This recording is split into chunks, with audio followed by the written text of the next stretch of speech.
اور یہ بکریاں ملی ہیں، تو آقا کریم صلی اللہ علیہ وسلم نے فرمایا ٹھیک ہے یہ تمہارے اوپر حلال ہے اور میرا حصہ بھی دو.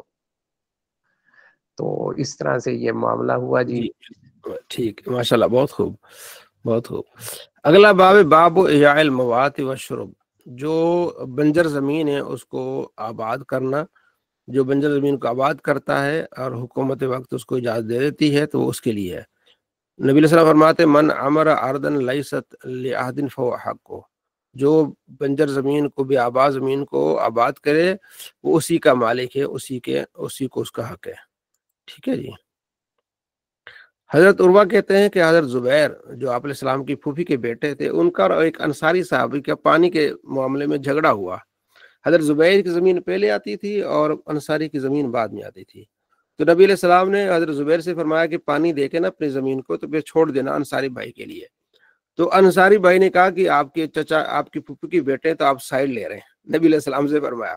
تو آپ علیہ السلام کو غصہ آیا تو فرمایا زبیر تم نے پانی دینا ہے اپنی زمین کو، خوب اوپر پانی آ جائے پھر چھوڑنا ہے. پہلے تو آپ نے رعایت دی تھی تاکہ دونوں کے لیے آسانی ہو، لیکن آپ نے پورا حق دے دیا زبیر کو. زبیر تیرا پورا حق یہ ہے کہ اچھی طرح اپنی زمین کو جو ہے وہ سیراب کر، پھر اس کے بعد اس آگے دے. تو اس طرح نبی علیہ السلام کے سامنے اس طرح بات کرنا، ظاہر وہ صحابی تھے، اس طرح بات انہوں نے کی تو نبی علیہ السلام کو غصہ آیا اور پھر آپ علیہ السلام نے پھر پورا حق دے دیا ان کو اس طرح کرو. اگلی حدیث میں کہ جو اضافی پانی ہے وہ نہ روکو، ٹھیک ہے جی، وہ دے دو. ثلاث لا یکلمہم اللہ یوم القیامہ، 3 آدمی ایسے ہیں جن سے اللہ قیامت کے دن بات نہیں کرے گا، نہ ان کی طرف نظر رحمت کرے گا. رجل حلف علی صلۃ، ٹھیک ہے جی، کہ وہ آدمی جھوٹی قسم کھا کے اپنا سودا بیچے. لقد حلف علی صلۃ لقد اوتی بها اکثر مما اوتی و کاذب. یہ بہت اہم چیز ہے یہ حدیث، اس کو یاد رکھیں آپ. بخاری میں حدیث ہے، مسلم کی حدیث ہے، اکثر ہماری قوم اس میں جو ہے وہ جو ہے ملوث ہے. وہ کس طرح میں آپ کو بتاتا ہوں. مشکات میں حدیث ہے 2995. آپ علیہ السلام فرماتے 3 آدمی ایسے ہیں جن پر اللہ تبارک و تعالیٰ قیامت کے دن ناراض ہوگا، ان سے بات نہیں کرے گا، نہ انہیں رحمت کی طرف رحمت کی نظر دیکھے گا. پہلا آدمی وہ جو اپنی چیز بیچتا ہے اور یہ کہتا ہے کہ مجھے اس سے زیادہ مل رہا تھا، اور یہ جھوٹ بولتا ہے. مثلا آپ کو بندہ کہتا ہے کہ آپ نے موٹر سائیکل آپ لے رہے ہیں، آپ کہتے ہیں میں نے موٹر سائیکل لینی ہے آپ سے، وہ کہتا ہے مجھے اس کے 1.5 لاکھ مل رہے تھے، اب آپ بتائیں آپ نے کتنے دینے ہیں. حالانکہ کسی نے اس کو 1.5 لاکھ کہا ہی نہیں ہے، اس نے صرف آپ کو 2 نمبری کر رہا ہے آپ سے کہ وہ آپ کو مطلب جب آپ کو کوئی یہ کہے کہ مجھے اس کے 1.5 لاکھ مل رہے ہیں تو آپ نے اسے زیادہ ہی دینا ہے. وہ کہہ رہا ہے 1,50,000 مجھے مل رہے ہیں تو آپ نے 1,60 دینے 1,70 دینے، تو یہ جھوٹ بول رہا ہے. تو ایسے بندے سے یہ دھوکہ کر رہا ہے، ایسے بندے سے اللہ تبارک و تعالیٰ قیامت کے دن بات نہیں کرے گا. اکثر ہمارے ہاں یہ ہوتا ہے، ہمارے ہاں جانور بیچتے ہیں نا لوگ، کہتے ہیں یار اس کا تو 80,000 لگ گیا ہے، لگا ہی نہیں ہوتا، اس نے کسی کو دکھایا نہیں ہوتا، تو کیا کہتا ہے اس کے 80,000 لگ گئے ہیں. تو یہ دیکھیں آپ کی اپنی چیز ہے، آپ بیچے، آپ کہیں گے میں نے اس کے 80 لینے ہیں، اب یہ کہنا کہ اس کے 80,000 لگ گئے ہیں، ٹھیک ہے جی، تو اگلے کو پکا کرنے کے بھی 80 سے کم تو میں نے دینا ہی نہیں ہے، حالانکہ کوئی اس کے 80 نہیں لگے ہوتے. تو یہ اس آدمی سے اللہ تعالیٰ کلام نہیں فرمائے گا. تو یہ خیال کرنا چاہیے آپ کی اپنی چیزیں کیوں اپنے رب کو ناراض کر رہے ہو. دوسرا وہ آدمی جو عصر کے بعد آ کے بازار میں جناب علی سودا بیچنا شروع کر دے اور قسمیں کھا کھا کے بیچ دے. ایک وہ مسلمان ہے جو سارا دن جو محنت کرتے ہیں بازار میں بیٹھے ہوتے ہیں چیزیں بیچتے ہیں، اور یہ عصر کے بعد آ کے اور قسمیں کھا کے سودا بیچ کے چلا جائے تو اس سے بھی اللہ بات نہیں کرے گا. تیسرا وہ آدمی جو اضافی پانی جو ہے وہ روک کے رکھتا ہے، پانی اضافی ہے وہ دیتا نہیں کسی کو، تو اس سے بھی اللہ تبارک و تعالیٰ بات نہیں کرے گا. یہ چیز آپ نے بہت یاد رکھنی ہے، ٹھیک ہے. جو بھی زمین کا کوئی ٹکڑا کوئی اس کو کور کر لے تو اسی کا ہوگا. تو یہ اس وقت ہے جب کہ حکومت وقت اجازت دے دے کہ فلاں علاقہ خالی ہے، جتنا چاہو تم اس کو گھیر لو اور کر لو. تو آپ علیہ السلام نے زبیر کو ایک پوری جاگیر عطا فرمائی تھی حضر موت میں.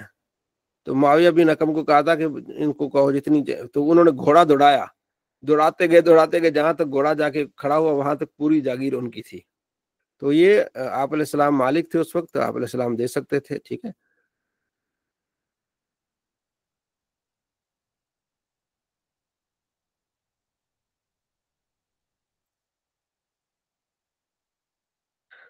المسلمون شرکا فی الصلاۃ، مسلمان 3 چیزوں میں جو ہے نا وہ شریک ہیں، ہر چیز میں، پانی میں شریک ہیں، گھاس میں شریک ہیں، آگ میں، کہیں آگ جل رہی ہے تو سارے اس میں اسے لے سکتے ہیں، پانی لے سکتے ہیں، گھاس لے سکتے ہیں، ٹھیک ہے جی۔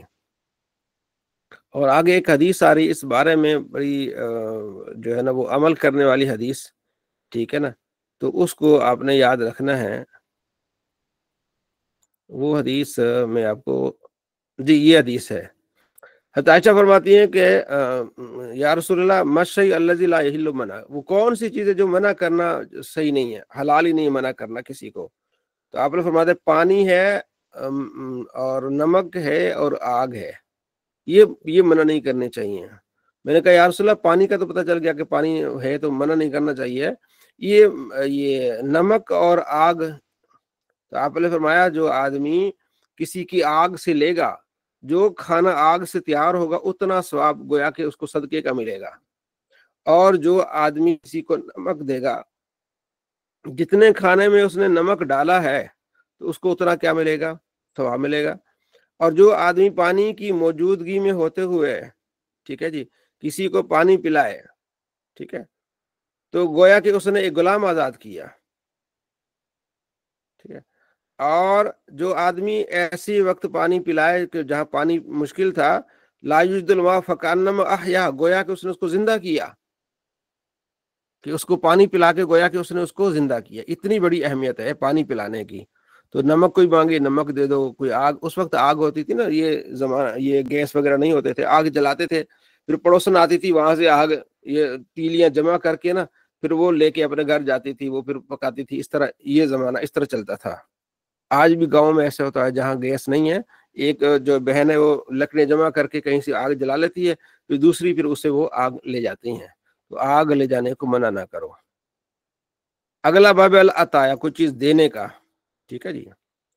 تو آپ علیہ السلام نے حضرت عمر کو، حضرت عمر کہتے ہیں کہ مجھے خیبر میں حصہ ملا یا رسول اللہ، میں اس کا، بڑی خیبر کی اچھی زمین ہے، میں اس کا کیا کروں؟ تو آپ علیہ السلام فرماتے ہیں بہتر یہ ہے تمہارے لیے کہ تم وہ اپنے نام کر لو، اپنے پاس رکھو، اس کی جو آمدنی ہے وہ غریبوں پہ تقسیم کر لو۔ تو حضرت عمر ایسا کیا کرتے تھے، وہ جو خیبر کی آپ کو حصہ ملا تھا وہاں سے، تو اس سے جو بھی پھل وغیرہ آتا یا جو کچھ بھی آتا غریبوں میں تقسیم کر دیتے، فقراء میں تقسیم کر دیتے، یعنی وہ اصل جو جاگیر ہے، جو چیز وہ آپ کی ہے، آپ آگے کیا کر رہے ہیں، آگے تقسیم کر رہے ہیں۔ اسی طرح اللہ نے آپ کو کوئی دی ہے، کوئی زمین یا ایسا کوئی ٹکڑا دیا ہے، تو وہ آپ کے نام ہے، آپ کا ہو، لیکن اس سے جتنی آمدنی ہو رہی ہے تو وہ آپ کیا کریں، آگے تقسیم کریں۔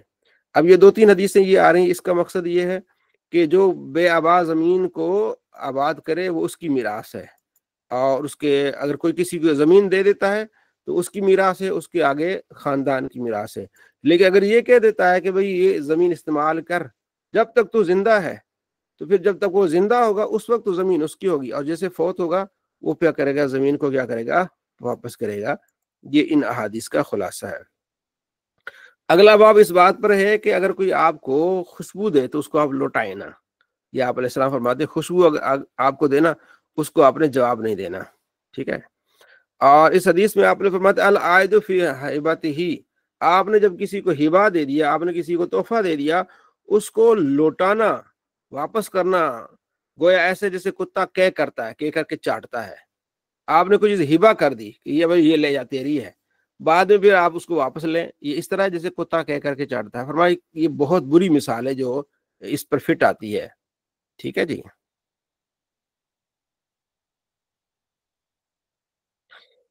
نعمان بن بشیر کہتے ہیں کہ میرے والد نبی علیہ السلام کی بارگاہ میں آئے، 2-3 حدیث ہے جس کا میں آپ کو خلاصہ بیان کر رہا ہوں، ٹھیک ہے، کہ مختلف راویوں سے ہے، لیکن اس کا ایک جو مسلم میں ہے، بخاری میں ہے، جو مکمل روایت ہے وہ اس طرح ہے کہ نعمان بن بشیر صحابی کہتے ہیں کہ میری والدہ نے کہا کہ اس بیٹے کو تم نے کیا دیا ہے، خلاصہ میں عرض کر رہا ہوں۔ تو میں نے کہا کہ میں کیا دوں اس کو، ان کا جی اس کے نام ایک باغ کر دیں، اور اس کو نبی علیہ السلام کو گواہ بنا لیں کہ آپ نے اس کو باغ دیا ہے۔ تو نعمان بشیر کہتے ہیں کہ مجھے نبی علیہ السلام کی بارگاہ میں میرے والد صاحب بشیر جو تھے لے گئے، عرض کی یا رسول اللہ، آپ گواہ رہے ہیں اس بیٹے کو میں نے باغ دیا ہے، فلاں باغ۔ تو آپ علیہ السلام فرماتے ہیں کہ کیا تمہارا اور بھی تمہاری اولاد ہے؟ انہوں نے کہا جی ہاں اولاد ہے۔ تو کیا ان کو بھی تم نے یہ باغ دیے؟ کہا نہیں، اور ان کو نہیں دیے۔ فرمایا یہ ظلم ہے، ظلم پر میں گواہ نہیں ہوں گا۔ اور ایک روایت ہے کہ کیا تم چاہتے ہو کہ تمہارے ساتھ ناانصافی نہ ہو؟ ٹھیک ہے، کہ یعنی تم یہ چاہتے ہو کہ تمہارے سارے جتنی اولاد تمہارا کہنا مانے، تیرے فرما بردار رہے ہیں؟ ہاں جی بالکل اسی طرح، تو پھر تم بھی ان کے ساتھ پورا حق رکھو۔ او کما قال علیہ الصلوۃ والسلام، یہ حدیث کا خلاصہ کہ آپ علیہ السلام فرماتے ہیں پوری اولاد کو برابر کا حق دو۔ ایک کو تم باغ پورا دے کے جا رہے ہو، باقی کو کیوں نہیں دے کے جا رہے؟ یہ ظلم ہے۔ اور آگے ہم ایک پڑھیں گے ایک فصل، اس میں یہ ہے کہ جب آدمی وصیت نہیں کر سکتا ایک کے لیے، بلکہ رشتہ دار کے لیے تو وصیت ہی نہیں کر سکتا نا، اور دنیا میں رہتے ہوئے اب اچھا ایک اور مسئلہ بھی یاد رکھیے، دنیا میں بچوں کو آپ نے برابر دینا ہے۔ جب آدمی فوت ہو جاتا ہے وہ پھر میراث رہتی ہے، پھر اس میں جو ہے وہ بیٹی کا ایک حصہ ہوتا ہے، بیٹے کے 2 حصے ہوتے ہیں، لیکن دنیا میں جب دینے سب کو برابر دینا ہے۔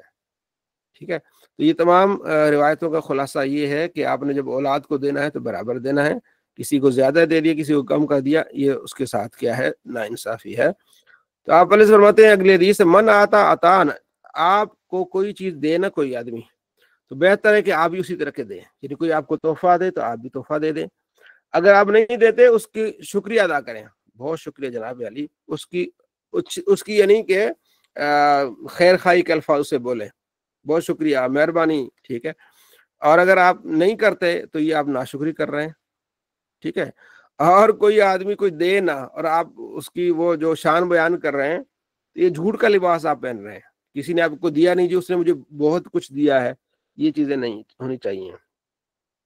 جو آدمی کوئی کسی کو دے تو کیا کہنا چاہیے؟ جزاک اللہ خیرہ، کیا کہنا چاہیے؟ جزاک اللہ خیرہ۔ تو یہ اس نے اس کی تعریف کر دی، کوئی چیز آپ کے ساتھ اچھا ہی کرے تو آپ اس کی تعریف کریں، تو جزاک اللہ خیرہ کہیں گے تو یہ بھی اچھا ہی ہے۔ اور یہ حدیث آپ علیہ السلام کی جو آپ کو یاد رکھنی ہے، قال رسول اللہ صلی اللہ علیہ وسلم من لم یشکر الناس لم یشکر اللہ، جو آدمی لوگوں کا شکریہ ادا نہیں کرتا وہ خدا کا بھی ناشکرا ہے۔ یعنی کہ جس آدمی کی طبیعت میں لوگوں کا شکریہ ادا کرنا نہیں ہے تو وہ رب کا بھی ناشکرا ہوگا۔ پتہ کیا چلا کہ ہمیں لوگوں کا شکریہ ادا کرنا چاہیے، کسی نے ہمیں پانی بھی پلایا ہم کہیں شکریہ، مہربانی، جزاک اللہ، کوئی چیز اٹھا کے دی، شکریہ، جزاک اللہ۔ تو ہمیں اچھا یہ شکریہ صرف باہر والوں کے لیے نہیں، گھر والوں کے لیے بھی ہونا چاہیے، بیوی کے لیے ہونا چاہیے، بچوں کے لیے ہونا چاہیے کہ شکریہ، مہربانی، ٹھیک ہے۔ تو جب بار بار آپ لوگوں کو شکریہ ادا کرتے ہیں، جب اللہ آپ کو نعمت عطا فرمائے گا تو آپ اللہ کا شکر ادا کریں گے، اللہ کروڑا تیرا احسان۔ تو جو لوگوں کا شکریہ ادا نہیں کرے گا پھر رب کا بھی ناشکرا ہو جائے گا، تو یہ نہ کریں، شکریہ ادا کریں، تھینکس، جزاک اللہ۔ تو یہ بہت اچھی بات ہے۔ آپ نے فرماتے ہدیہ دو، اس سے کیا ہوتا ہے؟ دل کی جو آپس میں قدورتیں ہیں وہ ختم ہو جاتی ہیں۔ اگر چاہے کوئی کھوری دے دینا جلا ہوا تو اپنے پڑوسن کو، تو وہ بھی یعنی اس کو برا نہ جانے، ٹھیک ہے۔ کوئی آپ کو تکیہ دے، آپ کو تیل دے، آپ کو دودھ دے، یہ آپ کو واپس نہیں کرنا، ٹھیک ہے جی۔ خوشبو دے، آپ نے یہ واپس نہیں کرنا، ٹھیک ہے۔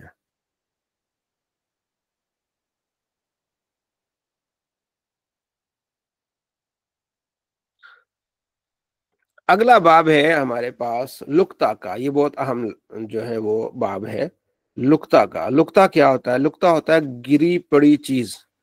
آپ راستے سے جا رہے ہیں، کوئی چیز گری پڑی ہوئی ہے تو اس کو اٹھانا کیسا، اس کے بارے میں آپ علیہ السلام کے فرامین کیا ہے، ٹھیک ہے نا۔ زید بن خالد کہتے ہیں کہ ایک آدمی آپ علیہ السلام کی بارگاہ میں آیا، اس نے لقطہ کے بارے میں پوچھا کہ میں ایک گری ہوئی چیز تھی، میں نے وہ اٹھائی، تو اس کے بارے میں آپ کیا فرمائیں؟ فرمایا عارف افاسہا، وہ تھیلی جو ہے نا اس کا کلر پہچان لے، بتا لوگوں کو کہ مجھے کلر کی تھیلی ملی ہے۔ اور تھیلی میں پرانے زمانے میں ہوتی تھی جس میں پیسہ ہوتے تھے، وہ سکے ہوتے تھے، دینار ہوتے تھے، درہم ہوتے تھے، تو اس کے اوپر پھر ڈوری باندھ دیتے تھے، ٹھیک ہے، چمڑے کی ہوتی تھی۔ تو اس کو یاد رکھ، اس کا کلر تھیلی کا اور وہ جو ڈوری ہے اس کو یاد رکھ۔ ثم عرفہ سنتن، پھر 1 سال تک لوگوں کو بتا بھائی مجھے ایک تھیلی ملی ہے فلاں کلر کی ہے، جس کی ہو وہ بتائے اس میں کتنا پیسہ ہے، وہ گن کے رکھے، وہ اپنا لے جائے، 1 سال تک آپ نے اعلان کرنا ہے، ٹھیک ہے؟ یعنی یہ وہ جو قابل قدر قیمت ہے، مثلا سمجھو کہ 3,000 4,000 سے اوپر ہے، اگر 100 ہے 150 ہے یا 50 ہے، اس کو جہاں بالکل 10-15 روپے سے پڑے ہوتے ہیں ان کا اتنا نہیں ہے، لیکن جو قیمت ہے باقاعدہ اس کا کیا کرے گا، یہ اس کا اعلان کرے گا، ٹھیک ہے جی، اور سال اعلان کرے گا، اس کے بعد پھر خود استعمال کر سکتا ہے، کسی کو صدقہ دے تب استعمال کر سکتا ہے، ٹھیک ہے؟ یہ اس کو کہتے ہیں لقطہ۔ صحابی نے عرض کیا رسول اللہ اگر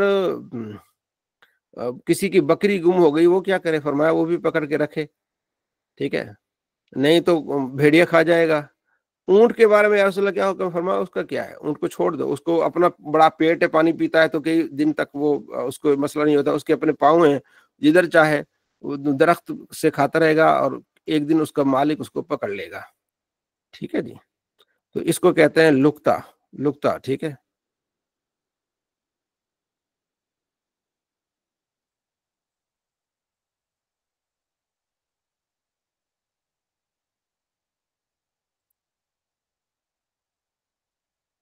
جی اس کا میں نے آپ کو خلاصہ بتا دیا لقطے کے بارے میں، ٹھیک ہے جی۔ اسد علی لقطہ کیا ہوتا ہے؟ اسد علی۔ السلام علیکم جی وعلیکم السلام۔ جی لگتا ہے وہ گری پڑی چیز ہوتی ہے جو آپ کو ملے اور اس کے بارے میں اس سے کام ہے، یعنی اگر وہ کوئی قیمتی چیز ہے تو آپ نے وہ سنبھالنی ہے اور اس کا 1 سال 2-3 سال تک بلکہ اس کا اعلان کروانا ہے میری جس کی ہے وہ چیز اس کے بارے میں۔ اور اگر کوئی بہت زیادہ قیمتی چیز نہیں ہے وہ آپ اس کو خرچہ کر سکتے ہیں یا کسی نیک کام میں اس کو لگا سکتے ہیں، اگر وہ قیمتی چیز ہے تو آپ نے اس کو کیا اس کو لوٹانا ضروری ہوگا۔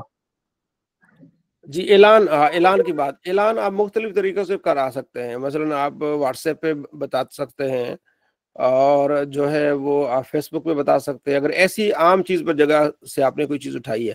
اگر آپ نے گاؤں میں سے کوئی چیز آپ کو ملی ہے تو گاؤں کی جو مسجد ہیں 2-3 ان کو اس میں آپ اعلان کرا دیں کہ بھی ایک چیز ملی ہے، جس کی وہ نشانی بتا کے تو جو ہے وہ لے سکتا ہے، ٹھیک ہے جی؟ تو اس طرح اعلان کر دیں کہ وہ نشانی بتا کے ایک چیز ملی ہے، نشانی بتا کے لے سکتا ہے۔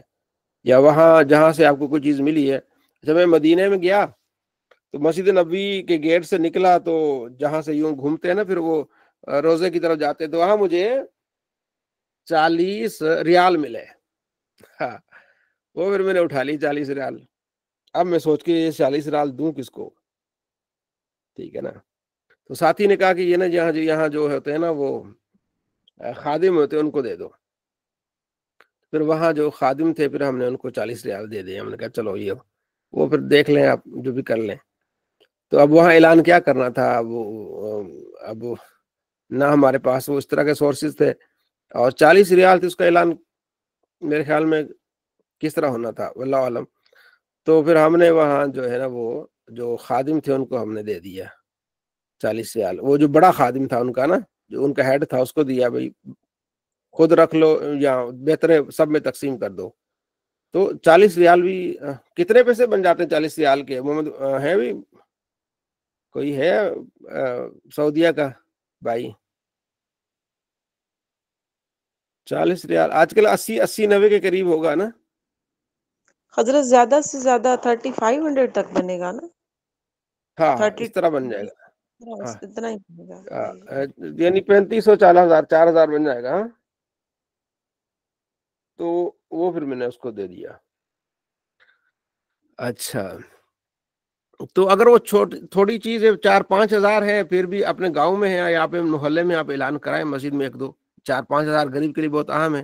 اگر قیمت زیادہ ہے، لاکھوں میں ہے، تو پھر آپ کو اس حساب سے اعلان کرانا پڑے گا، یعنی چیز کی نوعیت کے مطابق ہوگا نا، ٹھیک ہے؟ 400-500 ہے تو وہاں تھوڑا بہت اعلان ہو جائے گا، اگر 5,000-6,000 ہیں پھر مسجد میں اعلان ہو، آگے پیچھے ہو، ٹھیک ہے جی؟ اور اس سے لاکھوں میں ہے تو آپ پھر اس حساب سے، کروڑوں میں ہو تو ٹی وی میں اعلان کراؤ، ٹھیک ہے جی؟